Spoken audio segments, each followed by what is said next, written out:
That's it, I've gotten to my limit. Dad, why are you so angry? From today onward, I never want to see or hear from you again. You're no longer my son. You're dead to me. I cannot have a stain like you on my name. So I'm a stain on your name now, aren't I? And why exactly? Because I took on a few silly tattoos? A few? Your entire body is covered in tattoos, Bob. Do you know how irresponsible that makes you look? You look like a Loch Ness monster. Maybe you'll tattoo your eyeballs next. Actually, I was kind of considering that too.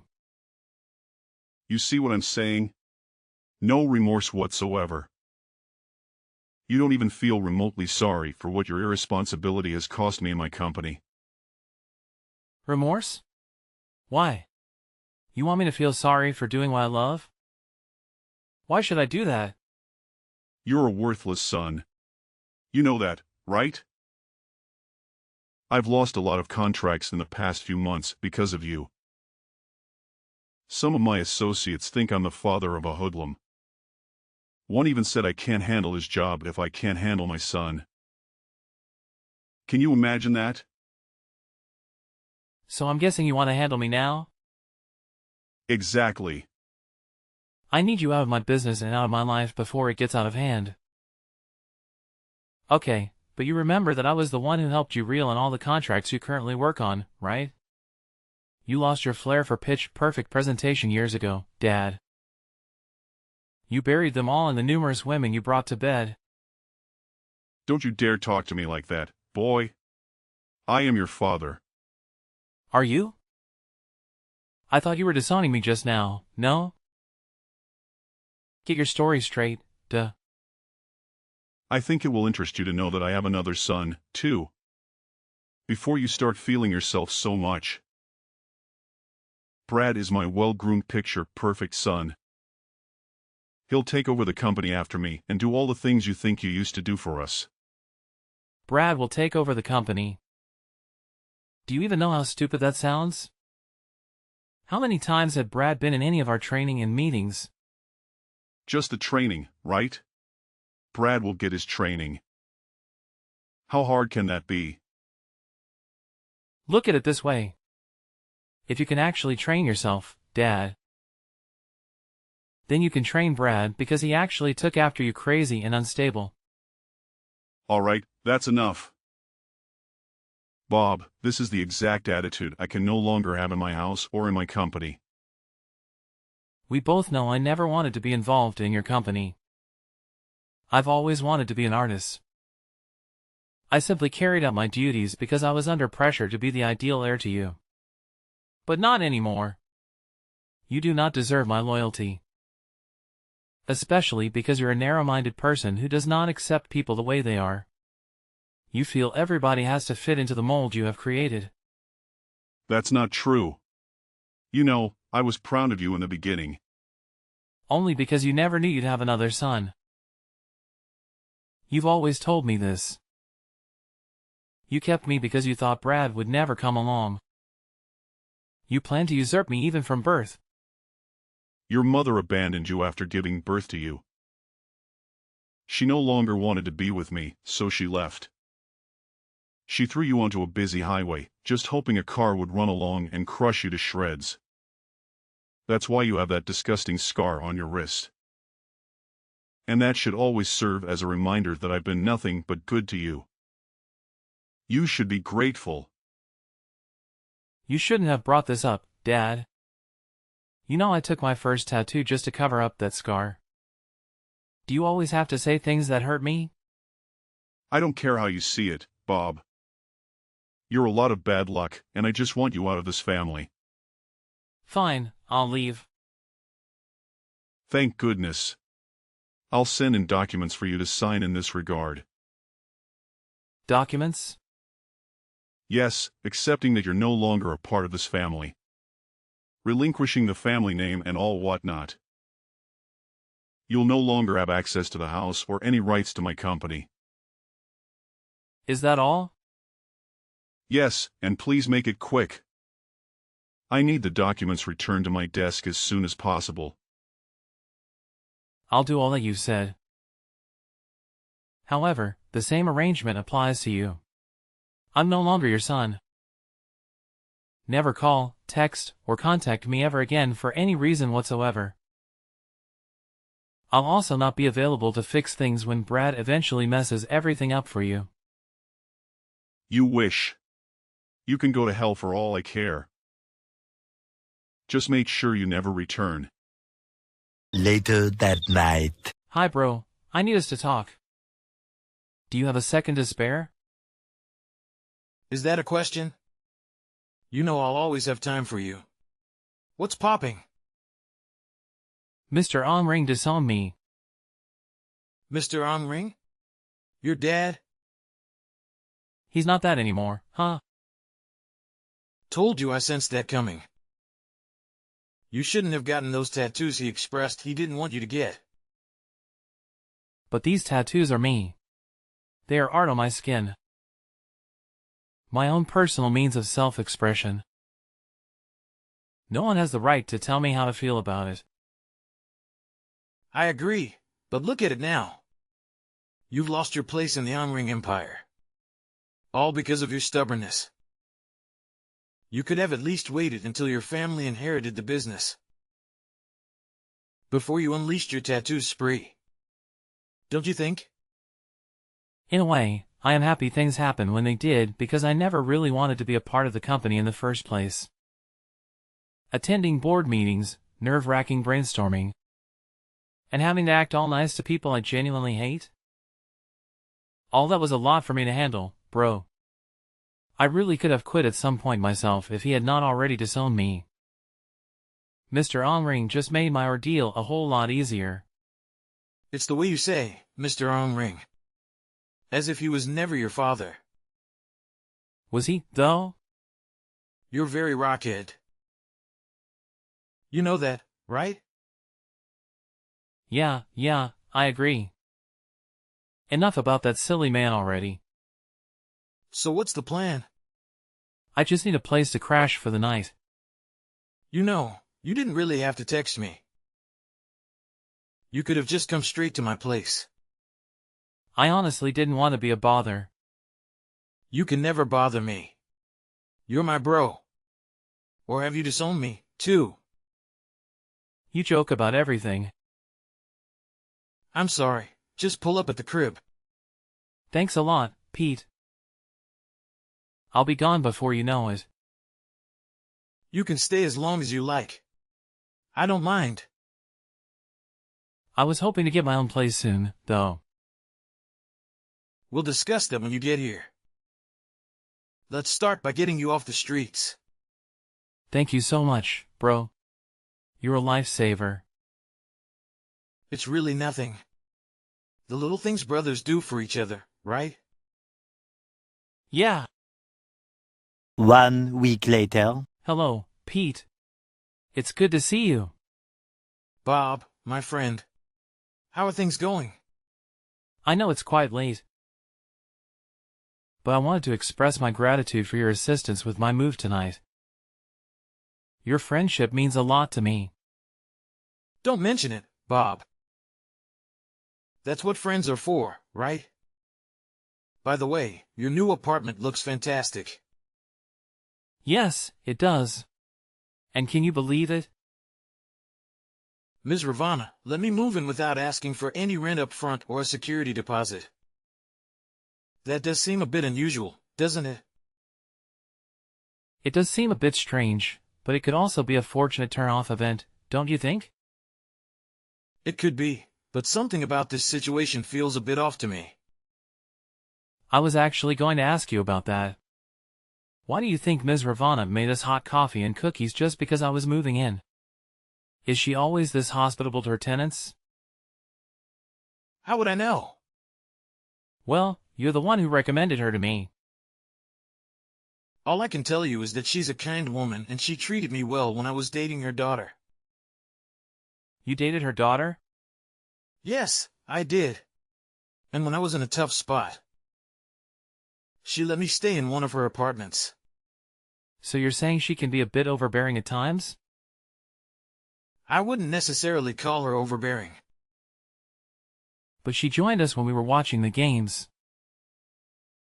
That seemed a bit intrusive to me.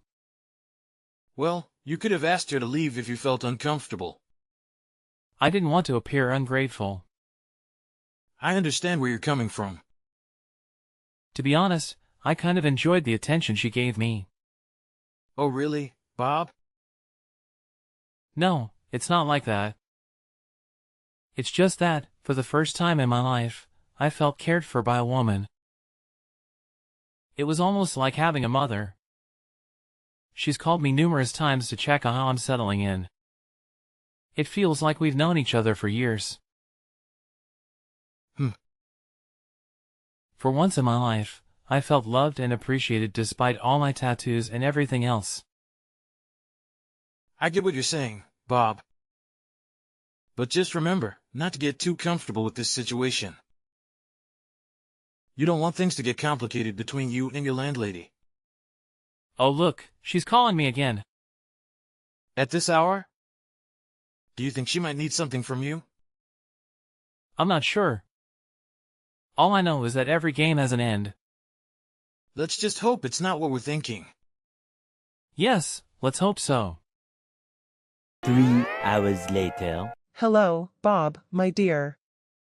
There's something I've been wanting to show you for quite some time now. Here, take a look at this picture. What exactly am I looking at here? Bob, please don't play coy with me. You're not oblivious to the signals I've been sending your way. Signals? What are you talking about? Bob, you're a handsome young man, full of life and vitality. Don't pretend as if you're unaware of the implications of my actions. I'm sorry, Ms. Ravana. But I must clarify that our relationship is strictly professional. You're my landlady and nothing more. Furthermore, there's a significant age difference between us. I can't reciprocate your feelings. I apologize if this disappoints you. Bob, listen to me. I'm offering you numerous benefits in exchange for a small compromise on your part. Surely you've been in similar situations with other women before. So this shouldn't be an unfamiliar territory for you. Just consider it for my sake. In return, you won't have to worry about paying rent for as long as you live here. Ms. Ravana, I never claimed that I wasn't able to pay the rent. In fact, I'm transferring the money to you right now. Bob, I genuinely like you. I don't want to cause any inconvenience for you. This is the only time I'll bring up this topic. And I promise not to bother you about it again. I appreciate your feelings, Ms. Ravana. But I simply can't comply with your request. I apologize.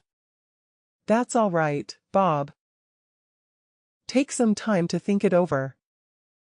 But remember this, sooner or later, you'll find yourself agreeing to my proposal. Just wait and see. 2 hours later. Hello, Bob. I hope you're doing well. Ms. Ravana, what do you want from me this time? You've been calling me non-stop. I don't want anything from you, Bob. I just felt the need to apologize to you for my inappropriate behavior. Apologize? For what? For the way I acted earlier.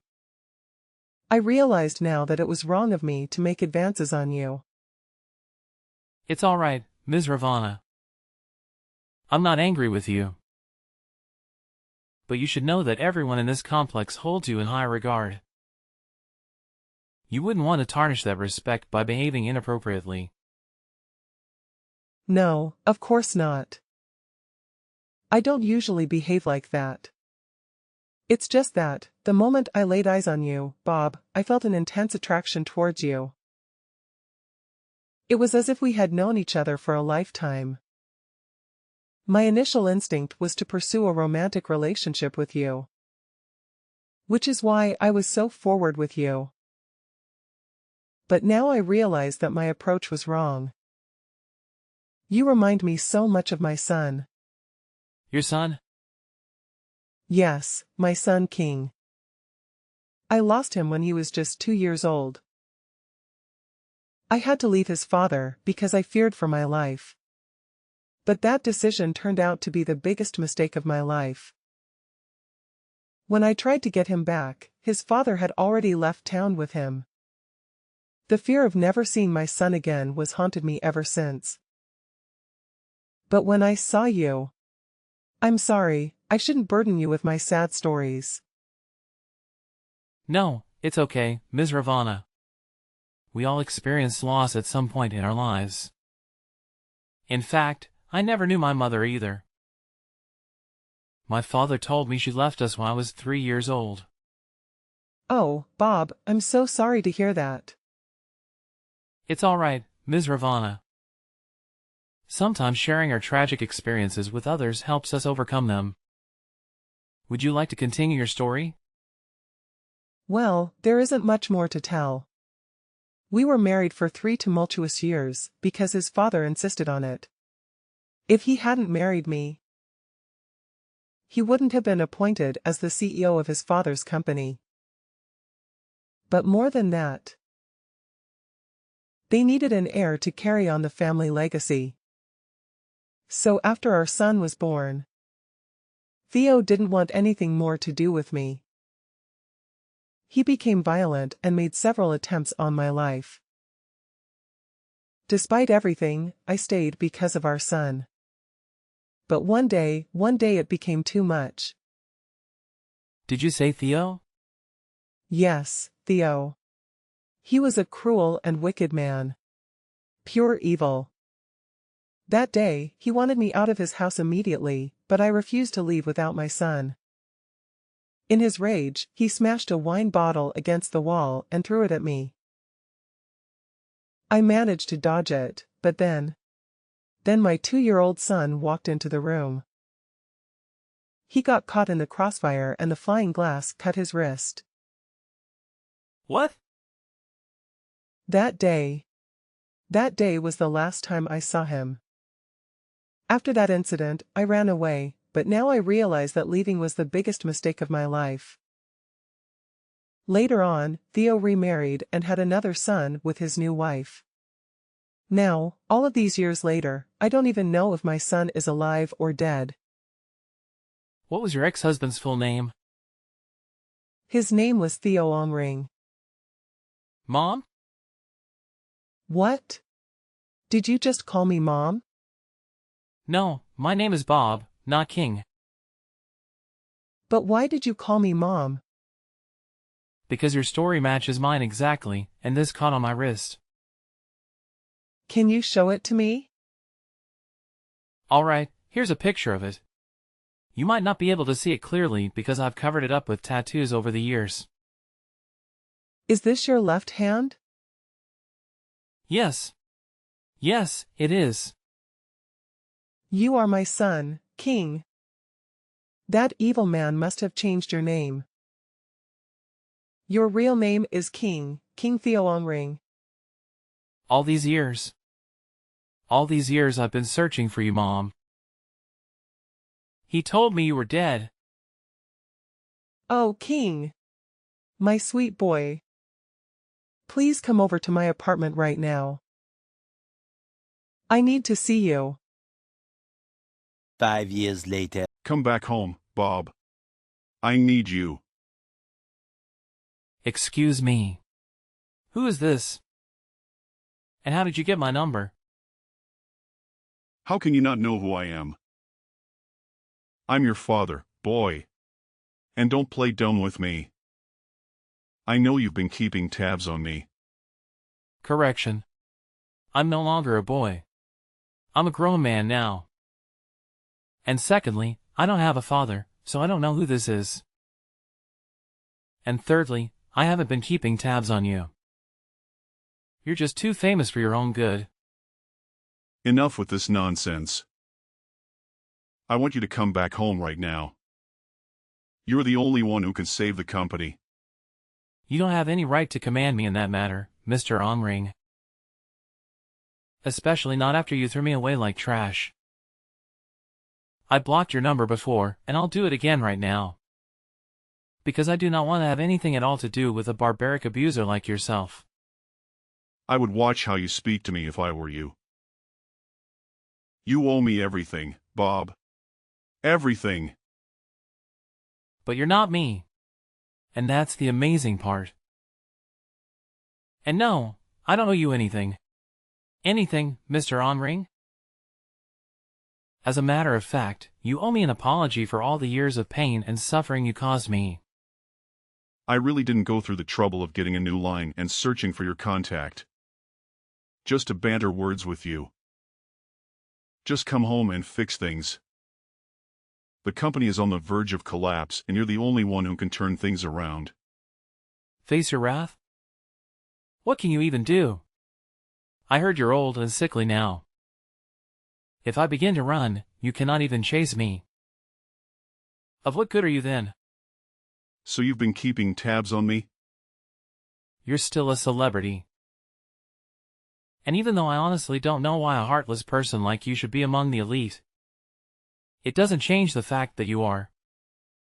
It's easy to keep an eye on everything you do when you and Brad are always on the news for all the wrong reasons. So at least you know that the company is sinking into the ground. Not that I didn't warn you from the onset. What do you mean by that? I told you that Brad was not the best person to run the company. But you never listened. You let go of your key to generational success simply because of your narrow-minded ideas. P.S. The key was me. Okay, fine. You've won. Okay? Brad was the worst choice of my life. He kept stealing money from the company's purse to give to his several girlfriends and mistresses. Meanwhile, he told me he was making investments. And because you love your son so much, you didn't care to make sure he was doing what he said he was? How crazy can you get? Just come home and fix things. We signed an agreement, didn't we, Dad? 5 years ago? No? We agreed that I don't have any right to take any action as your son. And neither am I allowed to take up any position in your company. You also issued a police restriction order forbidding me from being found, even as little as 5 feet away from any of your properties. I made those rules, Bob. I can break them. I just need your help. And you will give it to me as payment for the 2.5 decades you were under my care. I do not owe you anything, Mr. Onring. Also, as a responsible citizen, I have no intention of defaulting on government-issued orders. Because unlike you, I have a lot to lose and a reputation to protect. A reputation? With your creepy tattoos and ungodly mannerisms? How much better could you have gotten in 5 years? I'm sure you're still cleaning floors or washing toilets or something. You should be grateful I'm giving you a second chance. I have a lot to do right now, Mr. Onring. Please, let me be. And as for coming to help you or whatnot, the answer is no. As a matter of fact, what do you say I block this number too? No, Bob, don't do that. See, I'm sorry for all that I've done to you. Really. It's just that the company is on the brink of a final liquidation. It's either this or someone else who buys up my business. Something I've worked so hard for. So has any company come to buy it up? Some guys B&B in a group. They're so strong and they have a lot of money. If I don't do anything quickly, they'll take over everything in a snap. I can't watch that happen. But I'm too weak to do anything right now. I need your help, Bob, please. I'm sorry, Mr. Onring, but I cannot be of any help to you at this moment. You're so ungrateful. I've always known you were a weakling, a failure. I've always known you would be my downfall. A disgrace to this family. Why can't you help me even after I've begged and apologized? I cannot help you because I am the CEO of B&B Group. What? I founded the company after you disowned me. And for your information, B&B is an acronym for Ravana and Bob. Ravana? My ex-wife Ravana? Yes, I found her. And she told me the actual truth about the wicked and evil way you treated her when you were both married. You're such an opportunist and you don't even deserve to own AG Corporation. Or any other company for that matter. But you said you never wanted to be part of my company. You wanted to be an artist?